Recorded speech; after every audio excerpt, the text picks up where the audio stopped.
next story was inspired by the individual in this mugshot. The person in question clearly has an insane resemblance to the Family Guy character Peter Griffin. His heinous crime took place in Bellevue, Nebraska, at exactly 9:23 p.m.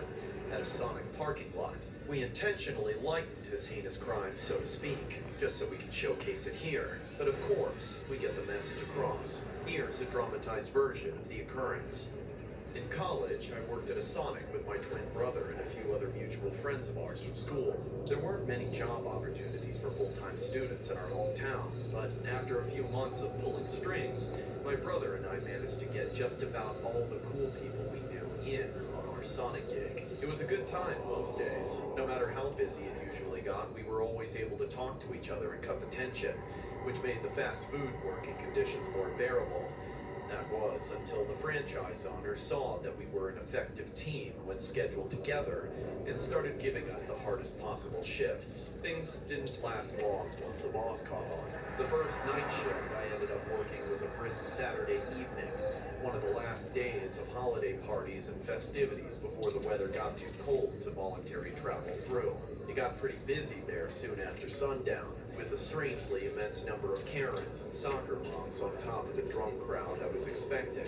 The Karens specifically were coming out in force that night. I can't even remember how many times someone whined about how slow the drive-thru line was when they got up to the window, or screamed in my face about how we should have a drive-in like most Sonic locations. As the shift dragged on, the constant berating began to aggravate me. I wasn't the franchise owner, and I had no part in the decision to run a Sonic out of some random old broken-down diner.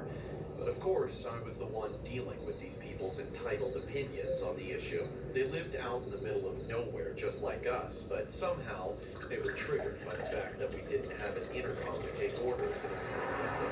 Still, I would have rather dealt with a million Karens than deal with the guy I ended up meeting that night. He rolled up to the window at the height of the rush, and for some reason, when I saw the distinct shape of that red car, I got the strangest feeling like I was in a cartoon, that I'd been transported to some Family Guy cutaway, and I was about to be the butt of a joke at the hands of the entire Griffin family. Sure enough, when the window rolled down and I saw him clearly, it looked like I was staring into the face of the fat dimwit himself.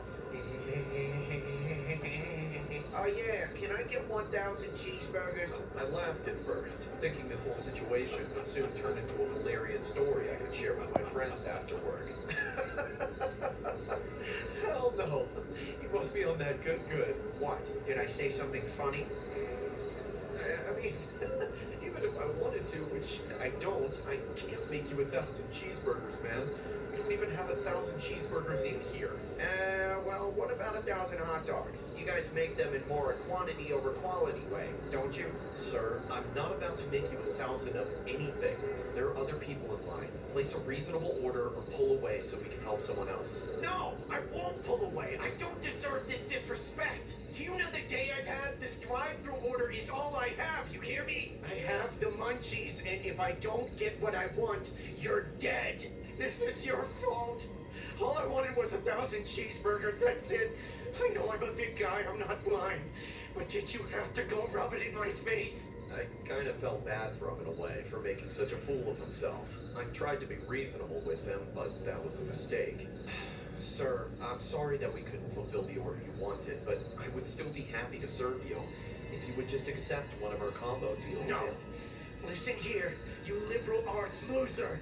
I want 1,000 chicken wraps, and if I don't get them, there will be consequences. Just drop it already. It's impossible. Oh, you think it's impossible? You want to see impossible? Watch this. Suddenly, but also very slowly and clumsily, the weirdo stepped out of the car. I slammed the window shut and took a step back, right before he pulled it back open and started trying to crawl through it.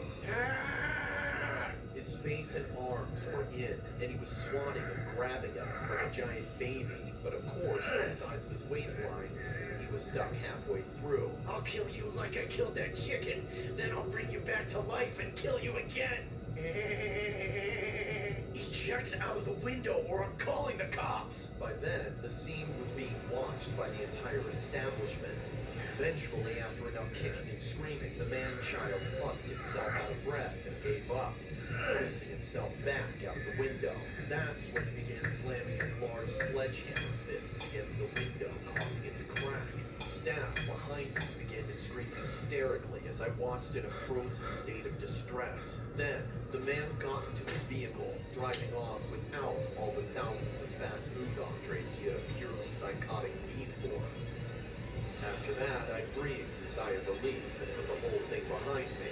I laughed it off and cracked a few jokes with my brother and watched it all go down. Then I forgot about it, figuring I would never see that guy again. But that night, when I finally got home, exhausted, I couldn't sleep. Despite trying not to think about it, the crazy Peter Griffin lookalike was living rent-free in my head. I just couldn't believe what I had seen. I doubted if it was even real. Either way, it was really messing with my head. The next day, I was so tired and messed up that I almost felt sick. I dreaded the reality of going back for the very next night shift. I felt bad for leaving my twin brother to take the rush by himself, but I was really trying to avoid any chance of seeing that man again. I ended up calling out of work and taking the day off. I still couldn't relax enough to sleep, so I spent the whole night watching TV. The whole time, there was a nagging feeling in the back of my head. Then, I got a call from my boss. Hello? Jim, I don't know how to tell you this, but something happened at the shop tonight. What? What happened? Man drove his car through the drive-thru window. Jamie and Rob are in the hospital, but your brother, he didn't survive the impact. No, no, no. No. My world began to spin. That was my twin brother, my identical twin. And I wasn't even there when he died.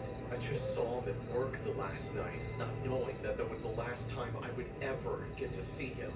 I could have been there if I just had some grit and gone to work while I wasn't feeling my best. You just can't go back and undo things like that. The police ended up apprehending the guy, but the story only became more disturbing from there. He allegedly claimed that he did it out of revenge, but he said he failed at what he really wanted to do. He said he was trying to aim for me, but he mistook my brother in the drive-thru window for me since we looked so alike. No matter what happens to that sick, twisted man, he will never mean anything to me. Justice can never be served. If it should have been me that died and not my brother, if I could go back and change things, I'd take his place in a heartbeat.